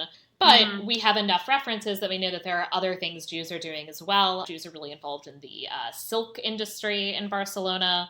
Jews are involved in coral cutting, apparently including making coral rosaries, which I always find fun. Ah, interesting. And of course, you know, you have Jewish bakers and Jewish butchers and just everything you need for a community. And Christians went to these Jewish butchers sometimes, too. They had a special stall right outside the doors of the Jewish community that Christians could actually purchase meat at. And there's a lot of regulations around that. Yes. So one of the things, essentially because the way Jewish dietary laws work, butchers, you know, essentially you have to slaughter animals in a very particular way. And if you do it wrong, Jews can't eat that meat. And so then there's a lot of like, on the one hand, it's essentially impossible for you to earn a living as a Jewish butcher if every time you screw up, you have to throw the whole thing out. It essentially relies on you being able to sell to Christians, but there's also a few weird feelings here and there about like Jews selling their cast-offs to Christians. Right, exactly. Like, well, it's not good enough for you, but it's good enough for me. Yeah. So there's definitely there, but you know, there are a lot of people who are going to be looking for bargains, I suppose. There's also a very weird scene where like, in, I think the second episode, like the little boy of the family that has taken Bernat and are now in is on the verge of death. And somebody in the household says, we need to get the Jewish doctor. And someone says, what will the neighbors think? And I'm like, the neighbors will think, I mean, that, wow, these people have enough money to get the Jewish doctor. Good for them. Because exactly. If Jewish physicians are good enough for the royal court, then probably your reputation as a pot maker is not going to take a huge hit. Right. And anyway. So it's just, there's this insistence on it being completely taboo to have any interaction with Jews. Oh, I wanted to talk about the names of our Jewish characters, all three of them. Oh, yes, exactly. Hastai Kreskas.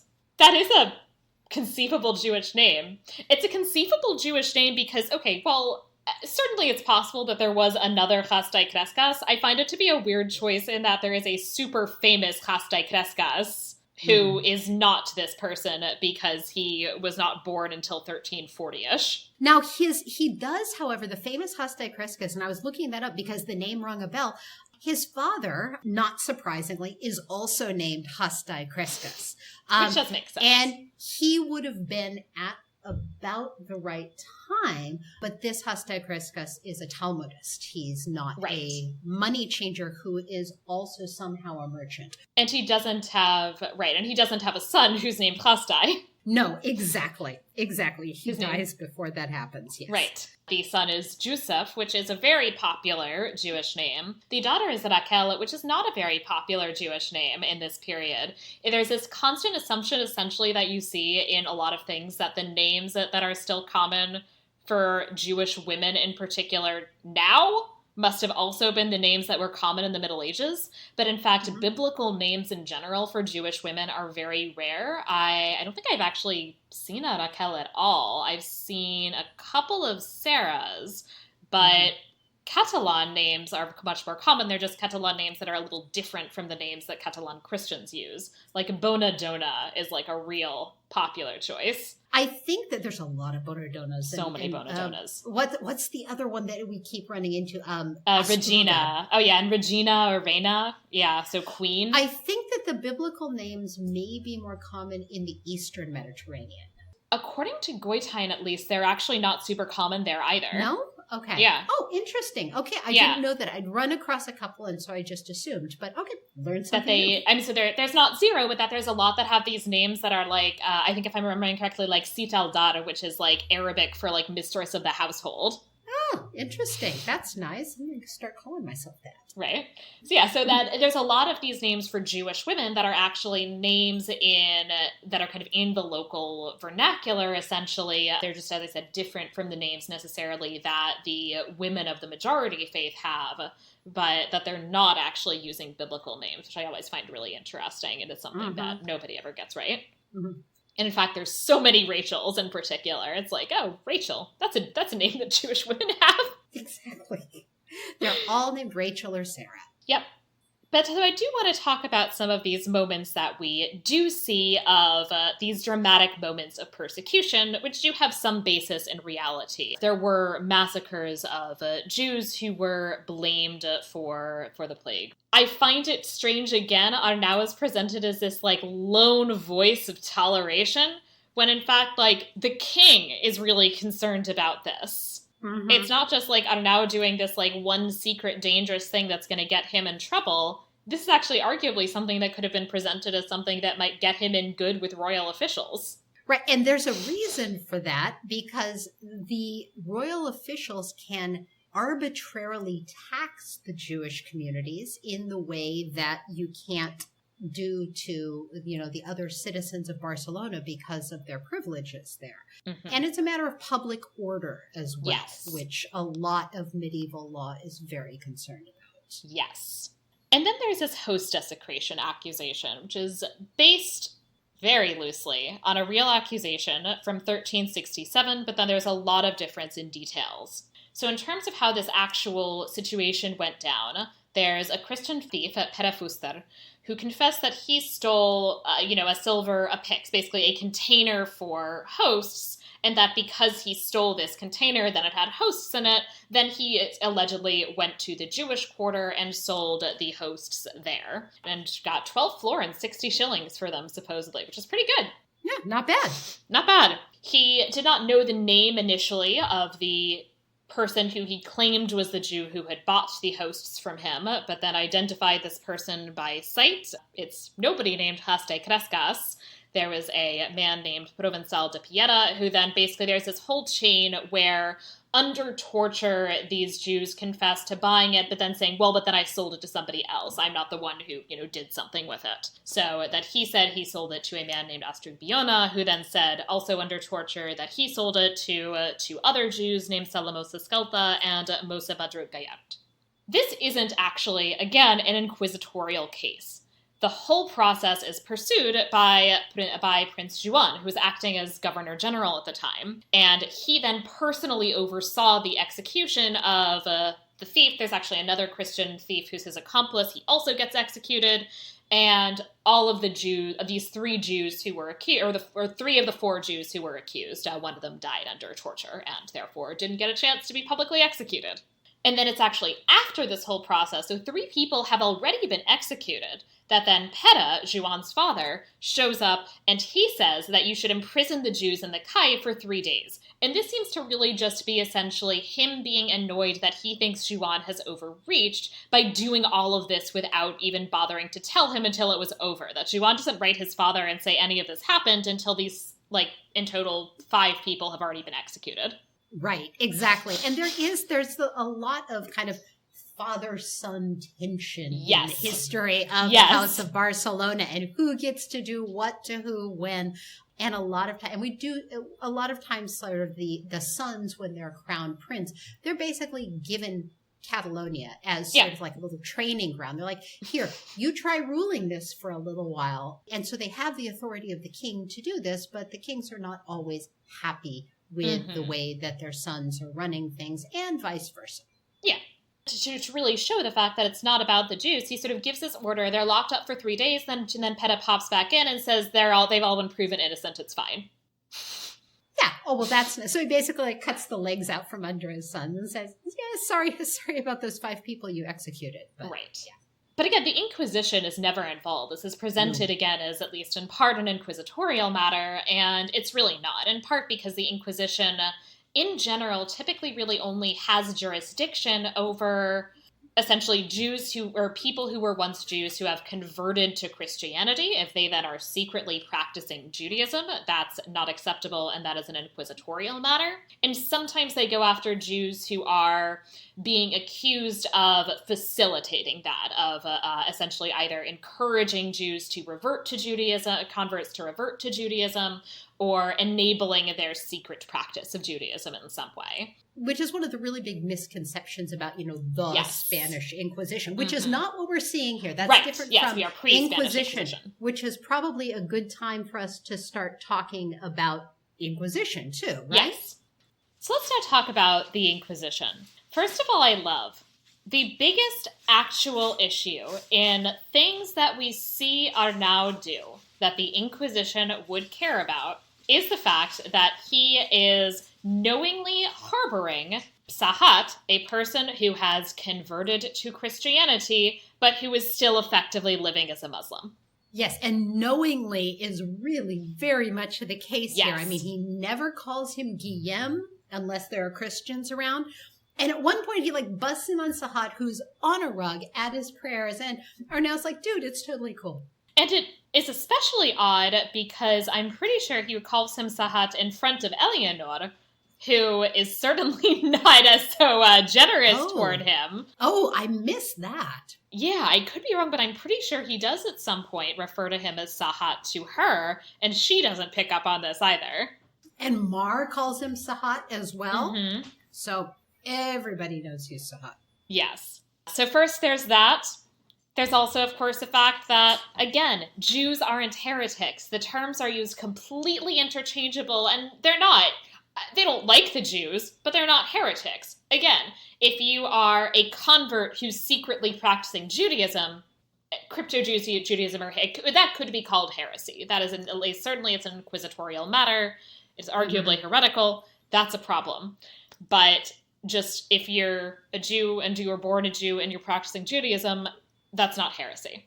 Right. Now, arguably, Juan, his brother Juan, he's a member of the Inquisition, and this is not the Spanish Inquisition. It's actually, Dominicans mostly going after heretics. And he's kind of set up into the Pyrenees Mountains to talk to the mountain village people and, make sure that their religious practice is on the up and up. And, that checks out to me. Yeah. Right? I mean, this is where you would find kind of these isolated pockets of people who did consider themselves good Christians. Mm-hmm.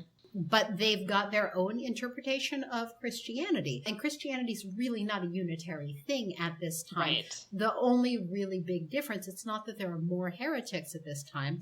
The issue at this point is that the church, the Christian church now has the apparatus to try and bring everybody's beliefs and practices into line. And that's what Inquisition is all about in this period. It's a way of as a legal procedure, it's a way of getting at what they like to call hidden crimes, crimes for which there's not a complaining witness. Mm-hmm. And it's actually developed or redeveloped from Roman law, not to go after heretics, but rather to go after priests with girlfriends. Right.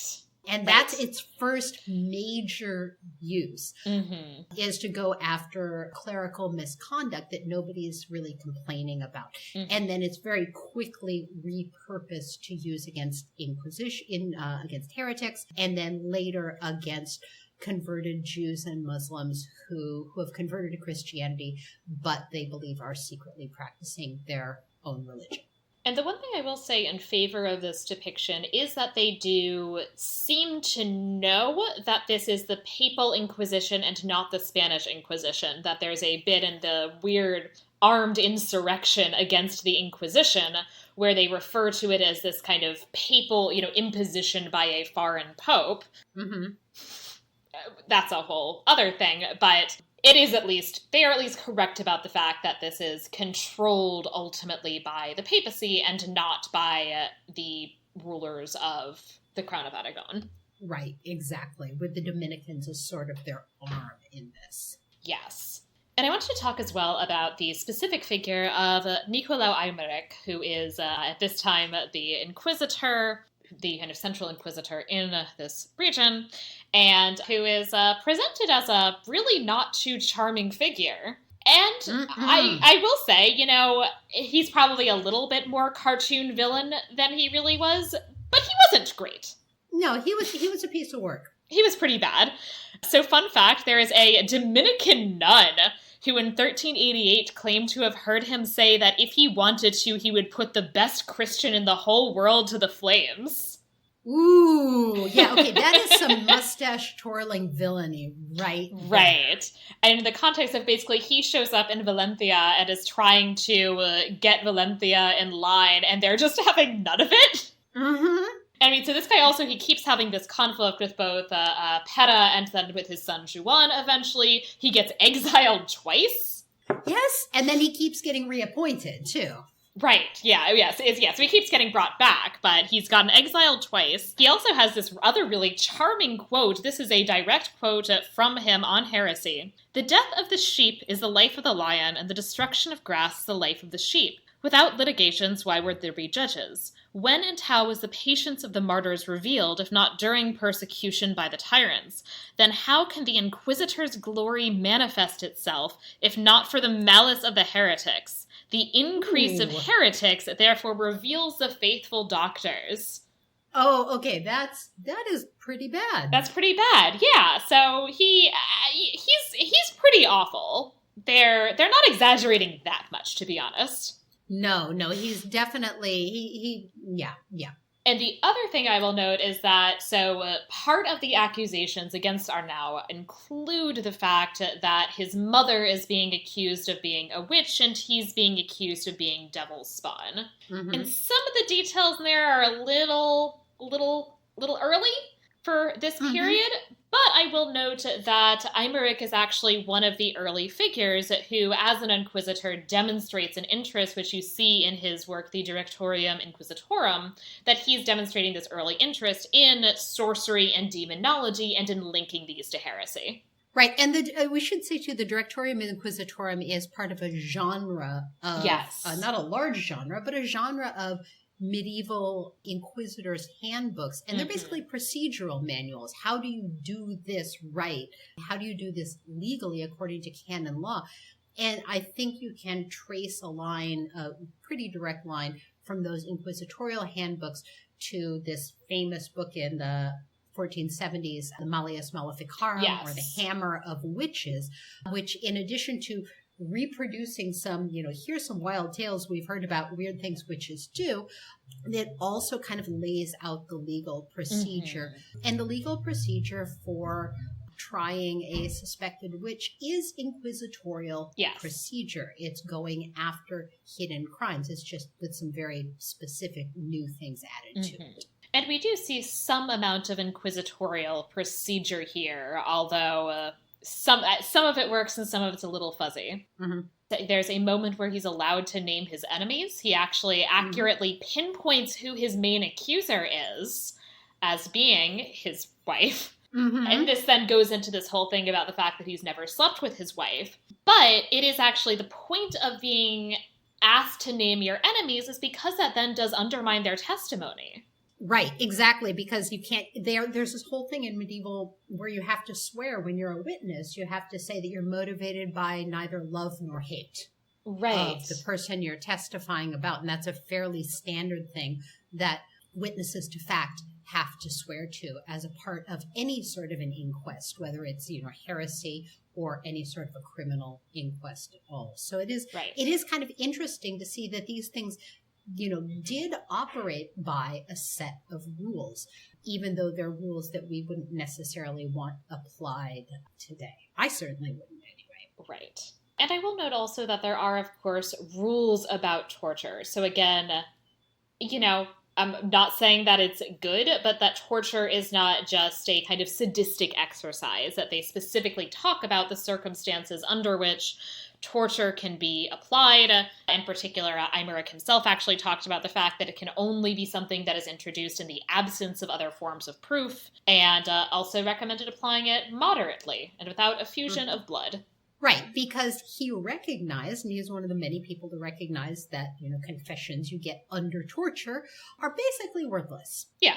And they're also very difficult procedurally because a confession given under torture, according to inquisitorial procedural law, is not valid unless you can get the person to repeat it the next day when they're not being tortured or threatened with torture. Right. I mean, we could say the threat's implicit, but it does make things a little less sort of straightforward there. Mm-hmm. Yeah, there are limitations around it. Yes. Not that we're trying to make Inquisition seem right. warm and fuzzy, but it's also not quite as cartoonish. You even have like the evil church music as the Inquisitors are processing in this scene. It's the one time where you have like the monastic chorus going, oh. Right. I also find it hilarious that when everyone at the end kind of bursts into the church to dramatically rescue Arnau, they all like scurry down into the crypt, and it's this little yes. Like, oh my gosh, here they come. And then everybody scurries out and they leave Francesca just standing there. Like, okay, she's on trial for witchcraft still. Did you guys forget this? Yeah, we've just completely forgotten her, and I guess she just leaves. She disappears for she's done. That's her last scene, is they've left her standing there, so we don't know what happens to her. I will actually say one thing about Francesca's testimony that I really liked is that her argument is just, you've got the wrong Francesca. Yeah, it must have been some other whore. Yeah. Mm-hmm. But she's like, I'm Francesca, the Ribas, not Francesca Seva. Sorry. Yeah, she's smart. She knows that they could probably find people and say, no, she's Francesca. But she's like, no, we're all named Francesca, which is a valid point. Which I love, because there actually is a case. So Arnau is also a very common name. Oh my And goodness. There is actually a case that I came across that I think is hilarious about this guy who's accused of, I believe, piracy. And he says, it's not me. It was another Arnau. And that's his defense. And it really could have been. And it's even something I can't remember. Arnau. And I can't remember what the last name was, but it was even it was also something that was kind of very common. And it was I think it was Arnau Ferrer. And it was nope, sorry, it was another Arnau Ferrer. And it's yeah, fair. Exactly. A couple other things I wanted to note about religion. One is that I find it hilarious that Juan, at first it's just he's becoming a priest, and then he's a Franciscan, and then he's a Dominican, and they're just very casual about the fact that he's just passing through these various orders which, have different expectations and which are, different in terms of, your, you have to take different vows, just wander from one to the other. Right. You could change orders with the permission of the order you were in and the order you were going to. There is procedure for changing orders. But this first stuck out to me because they said, at the very beginning, Juan is like, I want to go off to the university. Please send me to Bologna. Later, we find out he's going to be an inquisitor. And a Dominican, he probably would have gone to Paris. Because that's where you learn theology. If you're going to Bologna, you're not studying theology. You're not on the path to being an inquisitor. You're on the path to being a lawyer. Right. And maybe a church lawyer, but a lawyer nonetheless. And so you're probably going to be at Paris. But that's neither here nor there, I don't think. Right. I do like the emphasis on Marian devotion. We're in a period where devotion to the Virgin Mary is very powerful and strong. And so I actually liked the fact that, we see Arnau praying all the time. Mm-hmm. And I liked that even though he's modern, he's sort of modernly ecumenical, he's not a modern atheist, which you often see in heroic figures in things set in the Middle Ages. That's right. Yeah, they're often, that's how we signal modernity, is that their religion doesn't run very deep. And for Right. Arnau, it definitely runs deep. He's really devoted, so yeah, I think I appreciated that as well.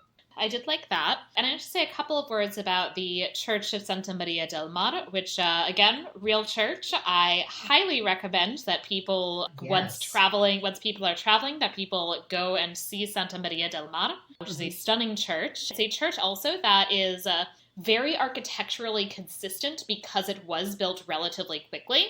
So quickly. Took like what, 50 years or something like that? Which, and there were there were multiple outbreaks of plague, multiple famines, multiple wars, and they got that thing up in record time. The cathedral in Cologne still isn't done. Right. And so it is absolutely amazing. Yeah. How quickly that thing went up. And part of it is due to the volunteer labor of these bastachios. Now, if you watch this film, you would think the bastachios were doing nothing but building the church, and they weren't. They had basically jobs. Basically on Sundays, on their day off, they could, this was sort of their devotional labor. And the rest of the week, they're doing other things. But that free labor, the free stone, which is what blocks a lot from the King's Quarry, which is what blocks a lot of, starts and stops a lot of massive medieval building projects, wasn't an issue here. It did stop and start. It stopped for a while during the plague and in a couple of other times.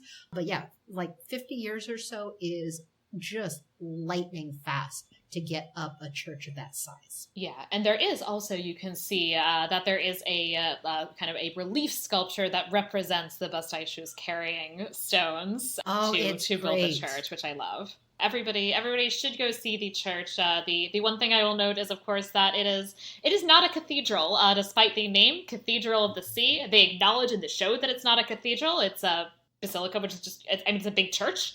But a cathedral is specifically the seat of a bishop, which this church is not. Barcelona has a cathedral. It's not too far from Santa Maria del Mar. It's very pretty.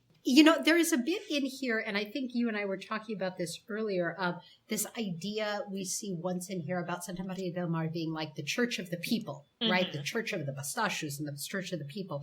And certainly it is built with, the King's Stone, but it's built with sort of local merchant wealth and funds. This was a way you'd show piety if you were wealthy, as you would donate lots of money. We see Arnau doing this, but it was not the only place that medieval people could go worship. And I mention this because I was actually standing outside a few feet away from one of these tour groups when the tour guide actually asserted that until this church was built, the cathedral was just for nobles and there were no other churches in Barcelona. And nobody, until they had Santa Maria del Mar, unless you were a noble, you had no place to go to church. What? Yeah, I know. Exactly. Remember me saying I had to restrain myself several times from going and shaking tour guides? That was one of the times. And first of all, there's so many parish churches in Barcelona. So many. And second, nobody is keeping you out of the cathedral. No. You probably don't get a seat. You probably stand in the back. Right, but you can go. As you would in most places, right? Yeah. There aren't a lot of church pews in medieval churches. But it was absolutely incredible. But this was a source of civic pride, especially for the merchants and the artisans and the craftspeople who worked on this church. It was a source of civic pride that they had built this church. So in that sense, yes, it's the people's church, but it's not like they were just biding their time for the entire medieval period without going to Mass. Yeah, and so that then should lead into, let's talk a little bit about some of the ways in which social class and social mobility are depicted here. And in particular, this real emphasis, on things like this is a people's church, and on there being these ideas about a lot, and about freedom, and a lot about we have this honor that's different from the nobles, and this kind of very deep insistence on this kind of identity which is kind of hostile to a noble population. Well, and this is one of the things that sort of runs throughout medieval media a lot. One of the things in which medieval themed media is very modern is the protagonists are always very modern in their social egalitarian sensibilities in a way that may or may not have made sense. Now, I will say that for Barcelona at this time period, normally I kind of roll my eyes when you get like the Mel Gibson going, freedom in Braveheart. But in this case, it semi-demi checks out. Because if you read sort of the documents of the merchant rulers of Barcelona, they're constantly insisting on their freedoms and their privileges. And they're like, the king has to come, he has to defend our liberties, he cannot infringe on our liberties. This is over and over and over again. The city of Barcelona, Catalonia.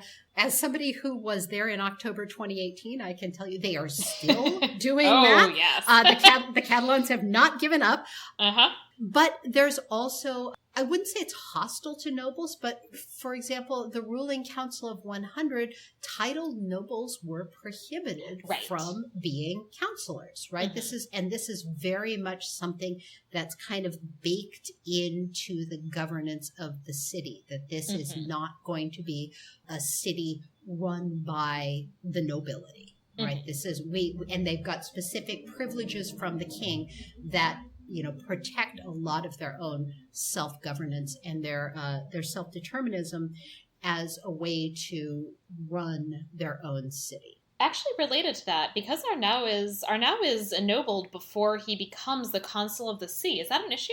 No, because he's consul of the sea, not a member of the council. He's never a member of the council of 100, and that's a totally so that's fine thing. For that. It's fine for you to be a member. For that, there's no actual prohibition there because it's a separate institution. There is overlap between people who serve on both of those institutions because they're going to be drawing from roughly the same pool of people. The merchants are the counselors, are the this, are the that. This is all kind of very much woven together in the government of the city of Barcelona. But this idea of freedoms and liberties, it kind of, like I said, semi-demi checks out. But the idea of freedom and liberty in a personal sense, we see that definitely in historically, and I think you could speak to this in the way that the remenses, the peasants, are saying, you can't say I'm servile and subject me to these customs because I am not. So there's even like a sense of liberty as it applies to an individual or a family or a lineage that goes everywhere. But that's not the same as, freedom as the way we think of it now as a modern political concept. There are relations between the two, but it's not the same thing. And nor is it demanding really a kind of social equality or the end to economic inequalities. And in particular, it's important, I think, to acknowledge that these, merchants who are talking about freedom, they're probably honestly wealthier than most of the nobility at this point, or of the lower nobility, certainly. Absolutely. And they also would have, social mobility was a thing in Barcelona at this time through, making personal fortunes, through marriage. But it was, we see a rapid, the progression of the social mobility, for example, of Grau Puig is nuts. He and his wife start off as basically, his wife is from a family of serfs in Navarcles, out in the countryside. They get married.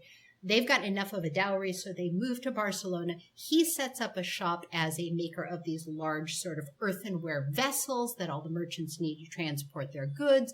And then he goes from there to investing his money in merchant things. And then soon he's remarrying a woman who's a member of the nobility, and he's mixing at parties with kings. And this is all happening in within a couple of decades, when it would have taken generations, and even so would have sparked a lot of class resentment. And we have at least one major incident in the middle of the 13th century in which a huge riot breaks out in Barcelona. And part of the goal of that riot, according to one historian, Stephen Bench, is the assassination of a member of one of these parvenu families who has offended the nobles, or not the nobles, but the merchant patriciate, by basically building himself a nice house on the nicest street in town and, lording it over people as if he were one of them. right? He's risen too far too fast, basically. Right, and that's interesting as well, is that in that context, Eleanor's hostility toward Arnau actually arguably makes a lot of sense. But what's interesting is that Isabel does not have at all that kind of hostility toward marrying this. I can't remember what his background is exactly, but that certainly his wife had been from a servile family, and she essentially also she adopts the children as her own. She doesn't seem to have any real kind of question about that even. I mean, it's not even like, I could see her having her own children, and then there have been a conflict about the fact that, my children are the children who are of noble background, and they should get more than your children who are with your serf wife. And that's just never a thing. No, exactly. It's not. Now, she manages to work up a good resentment towards Bernat and Arnau for exactly those reasons. But not, although at the beginning when they first married, she kind of looks down her nose at her husband. We're like, we'll see if he can keep me in the style to which I'm accustomed, basically. So in the beginning, she's a little bit snooty and doubtful, but she comes around. The second she gets her stable, she seems like she's basically fine. Absolutely. She wants the horses. Yeah. So there's a number of this kind of emphasis on social conflict, which comes up as well in the grain riot. Yeah, and this is actually where one of the conspiracies comes in. One of the big conspiracies historically that we don't see portrayed in this particular cinematic depiction is that a few months before this grain riot breaks out, and it breaks out in mid-April of 1334, and a few months before this, Christmas, there is this friar. He's a Carmelite. So they're another one of these orders of poor friars. And he's a super popular preacher in Barcelona. And he preaches from the pulpit, among other controversial sermons that he's given. He preaches from the pulpit that it's not that there's a shortage of grain. God is actually there is famine in the land, and God is punishing Barcelona for the iniquities of its leaders who actually have plenty of grain that they are hiding away so they can jack up the prices. Because remember, the councillors are also members generally of the merchant patriciate, the upper classes in this town. And the people of Barcelona by this point have been having a hard time it's like December, January, they've been having a hard time getting grain for months. And then this goes on for another 3 months. And finally, what sets it off is a whole nother story. It has nothing to do with a friar, but people are primed to believe that the council itself is responsible for hoarding grain and holding it back. And we do see that depicted here where, the wealthy people are able to kind of like cut the line and get a sack of grain held back for them. Whether or not this kind of hoarding was actually going on or was just rumored, we don't really know. Yeah. We know that the council took hoarding very, very seriously. They punished it really severely. And they were doing everything they could to get grain to the city. Yeah. But at least historically, the class resentment in here, that's really anachronistic term, so please pardon me. But the suspicion that the authorities were actually profiteering from the famine was widespread in Barcelona at this time. Yeah, and so this is definitely, I think, an area that I think is interesting, in that there are a number of things that they get right. They just use a lot of language of certain kinds of, or they sort of use they kind of map onto some of these real class conflicts, some of these modern ideas as well about social equality as an ultimate goal, and that it has a kind of odd mix of those two things. Right. I mean, it's this typical presentism that we see in historical films. We should also point out that the author of the novel is himself, he either was or currently still is, and he's written a couple other novels since then, a practicing lawyer. Oh, no wonder he likes the law so much. It's true. And it's entirely possible that in some undergraduate course in pre-law, he was exposed to the history of law of Barcelona and got exposed to the usages and nothing else in a big survey. And so maybe that stuck with him and he just remembered bits of it a little bit wrong. I can't decide if that makes me more or less excited about the plan that I have been formulating to teach a medieval law course in the hopes of getting some of the pre-law students interested. Yeah, exactly. We got to watch what we say, right? Because they will remember the one weird law. Yep. They will remember the one, they will remember the one weird law and they will remember it wrong. Right. All of a sudden, we've got like 5 books about adultery boxes. It's the adultery box. That is just what I was going to say. Oh, okay. So I think with that, we can go ahead and move into the Fabula Nostra segment, where we talk about the story that we might want to see, I think perhaps instead of or in addition to this one. Yes, I think that would be just fine.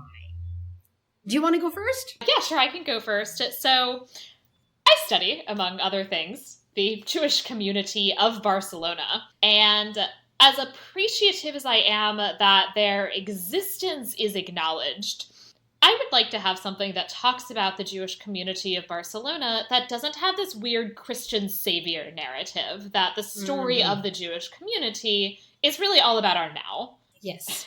And what a nice guy he is. Arnau is so nice, and unlike all of those other bad medievals, he is so deeply tolerant of the Jews and thinks they're just like us. Yes. So what would your movie be? Or TV series? I think it would actually be really interesting to do something about this host desecration accusation. In part because I think, as I said before, I think host accusations are so fascinating and weird. And I'm all for, in general, just more depictions of like the weird Middle Ages. Yeah, sure. Why not? But that gets it right. Yes, it gets it right. And a figure actually who I think there actually is a real figure who I know about and have, and is mentioned in my book, in fact, which I am at the time of recording, hopefully about to finish. There is actually a figure who, like Arnau, is kind of experiences in very deep ways both the massacre of the Jews of Barcelona and this host desecration accusation. So it's this woman named Bonadonna. They're all named Bonadonna. Of course. And she's married first to a man named Samuel de Pieta, who is a Jewish, at least part-time moneylender. And he dies either of the plague or in the subsequent massacres. In a lot of these cases, it's really unclear. We both know basically there's a lot of Jewish widows who suddenly pop up in 1348, 1349. We usually don't know exactly what happened to their husbands, but it's a pretty good bet that one of those two things is how they ended up becoming widowed. So she pops up, she is involved for a little bit in collecting on some of the loans made by her husbands and in making a few new ones. And then in the summer of 1349, she then remarries. This actually involves also she gives up formally the guardianship of her minor son. And she marries this man, Astrug Vidal Biona, who you might remember from earlier, is in fact one of these 3 Jews who gets executed for this host desecration accusation. Oh, was he in the series? No, in real life. His name? Oh, okay, sorry. We don't know the names of the other 2 men who are executed in the series. Okay. Just Chastai. But he's one of the 3 real life Jews who gets executed for the host desecration accusation. Oh, okay, I see. All right, so she's basically lived through these various... So would you do it like a procedural? I think I would maybe do a kind of like dramatic miniseries like this one that would potentially be something looking at the Jewish community of Barcelona that would perhaps present it as being, that there are times when, things are going well, and that there would also perhaps be these storylines which are about, things that she's doing involving kind of work with her client, with, clients when she's working as a moneylender, that there would be things having to do with her, relationship with her husbands and her children. But that we would also then have, say if it's 4 or 5 episodes, there would be an episode each that would get into these kind of big traumatic moments that she is in some ways kind of at the center of. Oh, that would be I would definitely watch that. 100%. Yeah. So yeah. What if we had Jews, but we actually centered the figure of a Jewish woman and not a Christian guy? It sounds crazy, but it might work. And you know what? We don't even have to have anybody get raped. We could manage it without it. I think we could get through. I think we could get through it without one rape. Okay, that may be going too far. I mean, how could we have a medieval woman not get raped? It's a struggle. Problem. It is, but I bet you could do it. For mine, I am torn. And I had two ideas. Part of me wants a better movie for Margarita. Now, Margarita, if you'll recall, is the daughter of Graupuig, and she's the young girl. She's part of this sort of group of people who look down their noses at Bernat and Arnaud, and then are like hell-bent on destroying them. Right. But when we very first meet her, she's a young woman. She's a girl, actually, maybe about 12 years old. She's super feisty. Yeah. Right. And she wants to be like, she's like reenacting like being a soldier in the Battle of Sardinia. And she's like telling the boys, we're going to sneak down to the waterfront. We're going to go look at the boats. And they're like, oh, I don't know. She's like, come on, don't be chicken. And then that all like curdles into evil. And like, what if you actually gave her something to do? Yeah. You know, what if you gave her something to do and let her, go be a pirate or something like great. That, right? That would be great. But the other thought I was having, and this is another one that has some of these kind of side characters that I thought would be great. The other part of me wants kind of a comedy adventure where Aladis and her merry band of whores realize that after this, that they can pull off schemes, that they're good at this. Right. And so it's like a series where they become a roving band of either con women or Robin Hood types, or maybe a little bit of both. And then, occasionally every 5 or 6 episodes, they like save the kingdom. Yeah. Right. Oh, that sounds great. And I mean, we could even work in Francesca. We don't know what happens to Francesca here. Like they just sort of leave her there. Well, maybe they've gotten some money and she's bought a nice house up in Figueras, and she's sort of like, giving them their missions. And then they go off and do their thing. So we see her at the beginning and the end of every episode, sort of like Charlie's Angel, but with women. Yes. Oh, that sounds so good. Anyway, so those were my 2 ideas for things that would be interesting. And unlike this series, that second series I proposed would actually inherently pass the Bechdel test. Yes.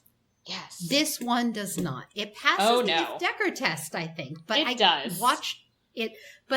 watched this over and over again. I'm like, nope. Every conversation between women is about our now. I will say I think every conversation between men is also about our now. That's true. Really, this whole conversation between you and I is about our now. So are we any better if we think about it? We also have not passed the Bechdel test. We'll have to talk about other things later. We talked about a church for a while. Yeah. With that, we can now go ahead and in the estimatio section, rate this miniseries on a scale of 1 to 5 based on whatever subjective criteria we see fit.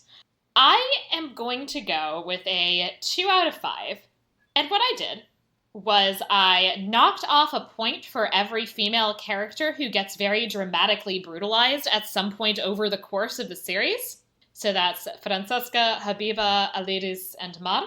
Is that all? Francesca, a couple of them get brutalized multiple times. That's true. Okay. All right, so we're down to 1. Yeah, so that's down to 1. And then I'm going to add back in a half point for acknowledging Jews exist. Yay! And I'm going to add back in a half point for the fact that there are really great visuals of Barcelona. If you just, so the acting is excellent, but also, the plot is rough. But if you watch this with the sound off and just kind of looked up every now and then, the visuals are fantastic. Yes. Okay, I'm going to be just a hair more generous than that. I agree with your assessment of the many problems that we have discussed. Overall, for all my complaining, the real problems are in the source material. Yes. Right?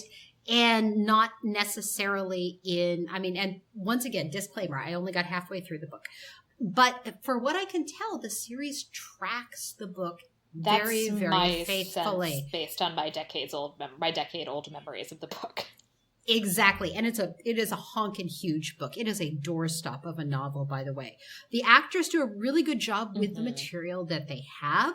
The production and the visuals, we've already said a couple times, is spectacular. It's entertaining. Yeah. I think if you're not a historian, and we skip over the bits where women are frequently brutalized as a catalyst to the plot rather than caring about them, the storyline itself is entertaining. It takes a lot, and it takes you through. There's enough good history in here with the bad stuff to maybe intrigue someone to want to learn more. And especially I'm grateful for this because most cinematic depictions that we have of the Middle Ages that are available to people in the United States tend to focus on England.